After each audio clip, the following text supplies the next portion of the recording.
Hello, everyone. Welcome back. It's been a while, huh? So, this is the start of a series that's new for YouTube, but it's familiar to those who follow me on Facebook. This is Auntie Heather Storytime. Now, why Auntie Heather? Because I am auntie to my best friend's children. I have two little nieces, Roma and Riva, and I have a nephew, Krishna. So this is always dedicated to them. And the other reason why I'm doing this is because I like reading books out loud. So yeah, that's pretty much it. So today's book is called Miss Rumphius, Story and Pictures by Barbara Cooney. This is such a delightful book, very calming, gentle, perfect for bedtimes. So if that's your bit, if that's your bag, here we go.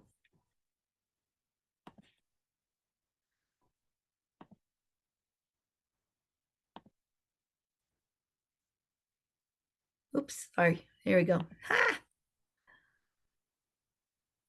The Lupine Lady lives in a small house overlooking the sea. In between the rocks around her house grow blue and purple and rose-colored flowers. The Lupine Lady is little and old, but she has not always been that way. I know. She is my great aunt, and she told me so. Once upon a time, she was a little girl named Alice who lived in a city by the sea. From the front stoop, she could see the wharves uh, and bristling mass of tall ships. Many years ago, her grandfather had come to America on a large sailing ship.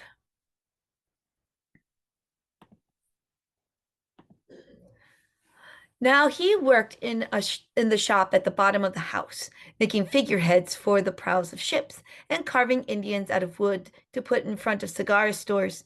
For Alice's grandfather was an artist. He painted pictures too, of course, of sailing ships and places across the sea. When he was very busy, Alice helped him put in the skies. In the evening, Alice sat on her grandfather's knee and listened to his stories of faraway places. When he had finished, Alice would say, "When I grow up, I too will go to faraway places, and when I grow old, I too will live beside the sea." "That is all very well, little Alice," said her grandfather, "but there is a third thing you must do." "What is that?" asked Alice. "You must do something to make the world more beautiful," said her grandfather. "All right," said Alice, but she did not know what that could be. In the meantime, Alice got up and washed her face and ate porridge for breakfast. She went to school and came home and did her homework. And pretty soon she was a grown up. Then my great Aunt Alice set out to do the three things she had told her grandfather she was going to do. She left home and went to live in another city, far from the sea and the salt air. There she worked in a library, dusting books and keeping them from getting mixed up, and helping people find the ones they wanted. Some of the books told her about faraway places. People called her Miss Rumphius now. Sometimes went to the conservatory in the middle of the park. When she stepped inside on a wintry day, the warm, moist air wrapped itself around her, and the sweet smell of jasmine filled her nose. "This is almost like a tropical isle," said Miss Rumphius, "but not quite." So Miss Rumphius went to a real tropical island where people kept cockatoos and monkeys as pets. She walked on long beaches, picking up beautiful shells. One day she met the Baparaja, king of the fishing village. "You must be tired," he said. "Come into my house and rest." So Miss Rumphius went in and met the Baparaja's wife. The Baparaja himself fetched a green coconut and cut a slice off the top so that Miss Rumphius could drink the coconut water inside. Before she left, the Baparaja gave her a beautiful mother of pearl shell on which he had painted a bird of paradise and the words, You will always remain in my heart. You will always remain in mine too, said Miss Rumphius. My great aunt, Miss Alice Rumphius, climbed tall mountains where the snow never melted. She went through jungles and across deserts. She saw lions playing and kangaroos jumping, and everywhere she made friends she would never forget. Oh, hi, Gigi. Finally, she came to the land of the lotus eaters, and there, getting off a camel, she hurt her back. What a foolish thing to do, said Miss Rumphius. Well, I have certainly seen faraway places. Maybe it is time to find my place by the sea. And it was, and she did.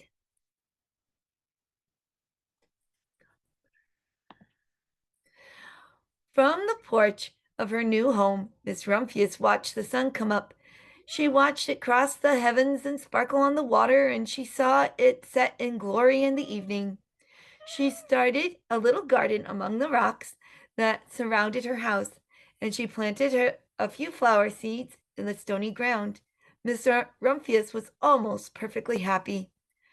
But there is still one thing I have to do, she said. I have to do something to make the world more beautiful. But what? The world is already pretty nice, she thought, looking out over the ocean. Come here, Gigi. Hi, Gigi. Come here, buddy. Say hello to your people. Oh, goodness. It's like it's been a while. It's about time we made videos. Yeah, yes. Isn't he the most magnificent cat ever? I think so. You think so too? Hmm. My students always love to hear stories about Gigi. So, there you go. Yeah. Can I keep reading? Will you be still? I will try. The next spring, Miss Rumphius was not very well. Her back was bothering her again, and she had to stay in bed most of the time. The flowers she had planted in the summer before had come up and bloomed in spite of the stony ground. She could see them from her bedroom window, and blue and purple and rose colored. Lupines, said Miss Rumphius with satisfaction. I've always loved lupines the best.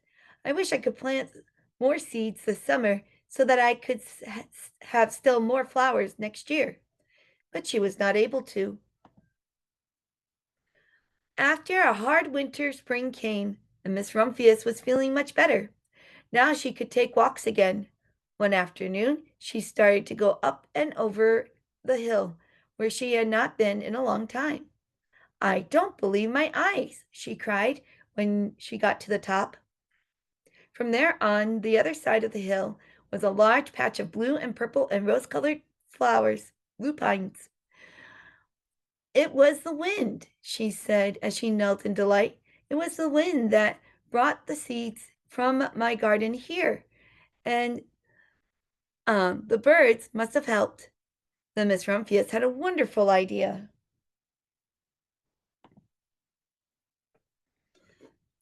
She hurried home and got out her seed catalog.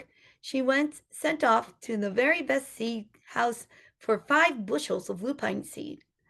All that summer, Miss Rumphius, her pockets full of seeds, wandered over fields and headlands, sowing lupines.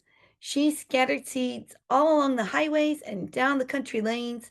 She flung handfuls and along the highways and down the country. Oh, I read that part. Silly me. This is what happens when you have to sit on my lap, silly goose. I have a hard time focusing on which line I'm on. So say bye-bye to your public. Ah, okay, bye-bye. Ow. Either sit nice or get down. He's like, but I can stand here. He's such a goof. All right, let me start that sentence again. She scattered seeds along the highways and down the country lanes. She flung handfuls of them around the schoolhouse and back of the church. She tossed them into hollows and along stone walls. Her back didn't hurt her anymore at all. Now, some people called her that crazy old lady. Rude. Next spring, there were lupines everywhere. Fields and hillsides were covered with blue and purple and rose colored flowers. They bloomed along the highways and down the lanes. Bright patches lay around the schoolhouse and back of the church. Down in the hollows and along the stone walls grew the beautiful flowers. Miss Rumphius had done the third and most difficult thing of all. My great Aunt Alice, Miss Rumphius, is very old now. Her hair is very white. Every year are more and more lupines.